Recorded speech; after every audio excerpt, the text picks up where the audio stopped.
Hello dear friends, मैं सुरभि बनिया visionary science के इस नॉलेजफुल वीडियो में आपका फिर से स्वागत करती हूँ। आज का हमारा टॉपिक है how to evolve the living organism. हमारी जो ये वीडियो है हायर सेकेंडरी से लेकर बीएससी एमएससी के स्टूडेंट के लिए बहुत हेल्पफुल साबित होगी और आने वाली अपकमिंग वीडियोस के लिए इस चैनल को लाइक, शेयर, सब्सक्राइब और कमेंट बॉक्स में कमेंट ज़रूर कीजिए। अगर आप इस चैनल से पहले से ही जुड़े हुए हैं तो मैंने इंट्रोडक्शन ऑफ बायोलॉजी का प्रीवियस वीडियो का लिंक नीचे डिस्क्रिप्शन बॉक्स में दे रखा है, तो आप ज़रूर देख लीजिए। जैसे कि मैंने बताया कि आज का हमारा टॉपिक है how to evolve the living organism on the earth. इस वीडियो में हम यही टॉपिक कंडक्ट करने वाले हैं और साथ ही में सबसे पहले हमें देखना होगा what is the structure of earth, क्योंकि हम जनरली जानते हैं कि हम इस अर्थ पर लिविंग ऑर्गेनिज्म के तौर पर सरवाइव हो रहे हैं, इसीलिए स्ट्रक्चर ऑफ अर्थ जानना बहुत ज़रूरी है और उससे फिर लिविंग ऑर्गेनिज्म का इवोल्यूशन कैसे हुआ ये हम आने वाले टॉपिक्स में बताने वाले हैं। Let's start the topic. In this structure of earth, मतलब इस स्ट्रक्चर ऑफ अर्थ के अरेंजमेंट जो हुई है उसके ऊपर 4 टाइप्स की लेयर्स हैं। पहली लेयर है उस पर लिथोस्फीयर की, second one is the hydrosphere, third one is the atmosphere and fourth one is the biosphere. इसमें फर्स्ट वन है lithosphere. It is also called a geosphere in which contains soil, stone and mountain etc. It is called as the lithosphere। मतलब यहाँ पर lithosphere का दूसरा नाम है geosphere. जियो मतलब ग्राउंड, ठीक है। ग्राउंड किससे बना है? अर्थ का ग्राउंड बना है कंकड़, मिट्टी, पत्थर और सॉइल, स्टोन, माउंटेन, इन सब से बना है। इसीलिए इसे कहा जाता है लिथोस्फीयर। अगर फ्रेंड्स लिथोस्फीयर इस वर्ड को ब्रेक डाउन किया जाए तो पहला हमें मिलेगा लिथो और सेकंड वन जो होगा वो मिलेगा spear. Litho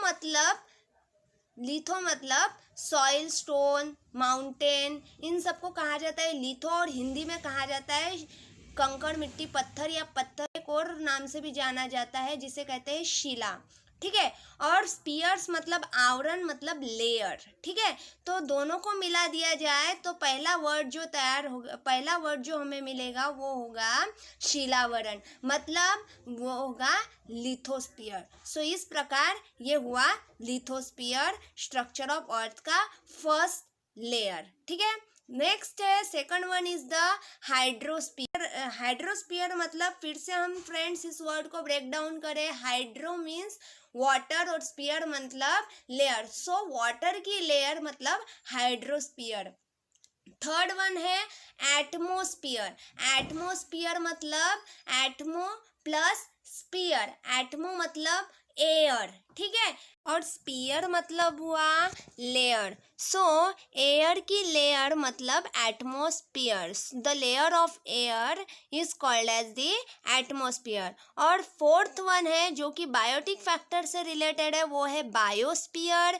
in this sphere existence of living organism called as the biosphere, मतलब इस स्फीयर में ऑल टाइप्स के लिविंग ऑर्गेनिज्म सर्वाइव होते हैं, इसीलिए अर्थ के इस स्फीयर को कहा जाता है बायोस्फीयर। इस प्रकार यहाँ पर लिथोस्फीयर मतलब शिलावरण, हाइड्रोस्फीयर मतलब जलावरण, एटमोस्फीयर मतलब वातावरण और बायोस्फीयर मतलब जीवावरण। इस प्रकार ये हुआ स्ट्रक्चर ऑफ अर्थ। अब नेक्स्ट वन है यहाँ पर how to evolve living organism on the earth. We know we are the survive as a living organism on the earth including all sphere on that is the layers of earth known as the environment. मतलब इन सारे spheres का जो भी अर्थ के ऊपर layer है उसे कहते हैं environment. Environment it is made up from the 2 types of factor. First one is the abiotic factor and second one is the biotic factor. Abiotic factor से ही बायोटिक फैक्टर का निर्माण हुआ है, इवोल्यूशन हुआ है। अबायोटिक फैक्टर मतलब simply हम कह सकते हैं non living factor, the factor which has no capacity to locomotion and perform the all types of metabolic activities or metabolic processes is called as the abiotic factor. मतलब ऐसे factor कि जिनके अंदर लोकोमोशन मतलब मूवमेंट करने की capacity नहीं और मेटाबॉलिक प्रोसेसेस जैसे कि डाइजेशन, रेस्पिरेशन, एक्सक्रेशन, ये प्रोसेसेस परफॉर्म करने की कैपेसिटी नहीं है. For example air, sunlight, water, air, ये सब हो गए अबायोटिक फैक्टर. अब अबायोटिक फैक्टर मतलब non living factor. There are the two types, inorganic components and organic components. So inorganic components means, ये जानने से पहले हमें थ्योरी ऑफ इवोल्यूशन जानना बहुत ज़रूरी है. थ्योरी ऑफ इवोल्यूशन कहती है कि अर्थ पे जितने भी लिविंग ऑर्गेनिज्म हुए उसका इनिशिएशन वाटर में हुआ. मतलब सबसे पहला जो लिविंग ऑर्गेनिज्म प्रोड्यूस हुआ वो हुआ वाटर में. So inorganic component and organic component also present in the water. So first inorganic component मतलब all types के elements जो होते हैं वाटर में फ्री फॉर्म में होते हैं. एलिमेंट्स मतलब carbon, oxygen, hydrogen, phosphorus, nitrogen, ये सारे हो गए इनऑर्गेनिक कंपोनेंट्स. इस प्रकार ये इनऑर्गेनिक कंपोनेंट्स होते हैं.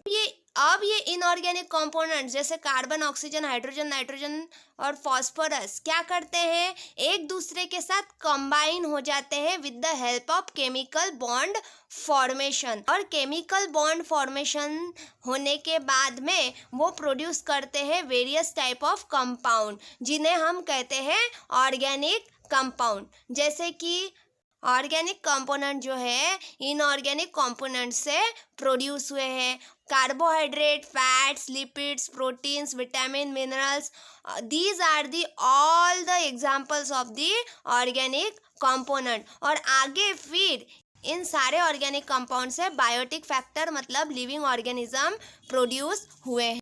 अब यहाँ पर biotic factor are divided into two types, prokaryotic organism and eukaryotic organism. Prokaryotic organism, the organism in which first or false nucleus is present, means nucleus is not well developed. मतलब prokaryotic को अगर हम दो words में divide करें तो first आएगा pro, second आएगा कैरोटिक. प्रो मीन्स फर्स्ट और फॉल्स एंड कैरोटिक मतलब न्यूक्लियस.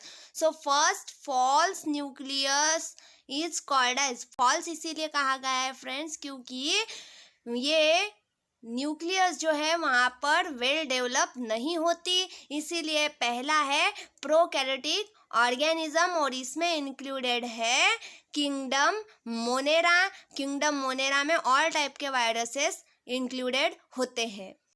जैसे कि हमने बताया है कि biotic factor it is divided into two types, prokaryotic organism and eukaryotic organism.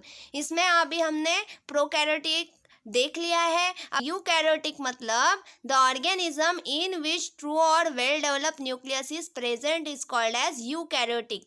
मतलब यहाँ पर यूकैरियोटिक ऑर्गेनिज्म में ट्रू मतलब वेल डेवलप न्यूक्लियस प्रेजेंट होती है विथ वेल डेवलप सेल. सो इस प्रकार यहाँ पर eukaryotic organism.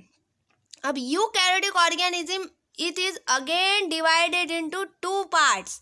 First one is the unicellular organism and second one is the multicellular organism.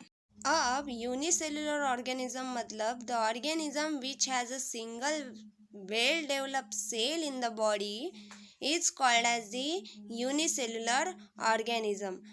इसका मतलब ऐसे ऑर्गेनिज्म कि जिनकी बॉडी सिंगल सेल से बनी हुई है और ऐसी सेल जो कि पूरी वेल डेवलप्ड सेल है. ठीक है, सो वो हो गया यूनिसेलुलर ऑर्गेनिज्म. और इस यूनिसेलुलर ऑर्गेनिज्म में इंक्लूडेड है किंगडम प्रोटिस्टा. और इस किंगडम प्रोटिस्टा में इंक्लूडेड है all types of bacteria and some species of fungi like yeast. अब नेक्स्ट वन है multi cellular organism. Multi means many and cellular means cell. मतलब ऐसे ऑर्गेनिज्म कि जिनकी बॉडी में नंबर ऑफ सेल्स प्रेजेंट है वो होते हैं multi cellular organism. This multicellular organism is further divided into two parts according to cell wall. अब सेल वॉल मतलब outer most covering of the particular well developed cell. So यहाँ पर multicellular organism के two parts होते हैं. Cell wall is present and cell wall is absent. This cell wall is present. It's further divided into two types. One is the heterotroph and second one is the autotrophic.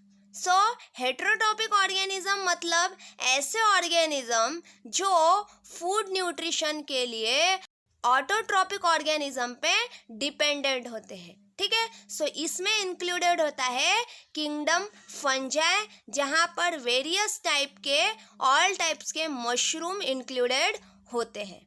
ठीक है. और next one है trophic organism मतलब the organism which has capacity to synthesis their own food with the help of photosynthesis is called as the autotrophic organism. मतलब ऐसे organism जो कि खुद का फूड न्यूट्रिशन फोटोसिंथेसिस थ्रू खुद ही प्रिपेयर करते हैं, वो हुए ऑटोट्रॉपिक ऑर्गेनिज्म. सो इसमें इंक्लूडेड है kingdom Plantae including all types of plant. Next one है cell wall is absent. In the cell wall absent condition included the kingdom Animalia in which all types of animals are present including human. ठीक है. Kingdom Animalia में cell wall absent रहती है और all types के animals present रहते हैं. यहाँ पर एक बात मैं मेंशन करना चाहूँगी, वो ये कि जो लिविंग ऑर्गेनिज्म 5 किंगडम सिस्टम है, ये डिस्कवर्ड की है साइंटिस्ट रॉबर्ट विटेकर ने. ये जो हमने सिस्टम देखी है, ये साइंटिस्ट रॉबर्ट विटेकर की 5 किंगडम सिस्टम है. ठीक है. सो इस प्रकार लिविंग ऑर्गेनिज्म का अर्थ पर इवोल्यूशन हुआ. अब हमारी अपकमिंग वीडियो में हम classification of plant and animal देखेंगे. आई होप ये वीडियो आपकी स्टडी के लिए हेल्पफुल साबित होगी. सो मिलते हैं नेक्स्ट वीडियो में. तब तक के लिए bye bye and thanks for watching. Thank you.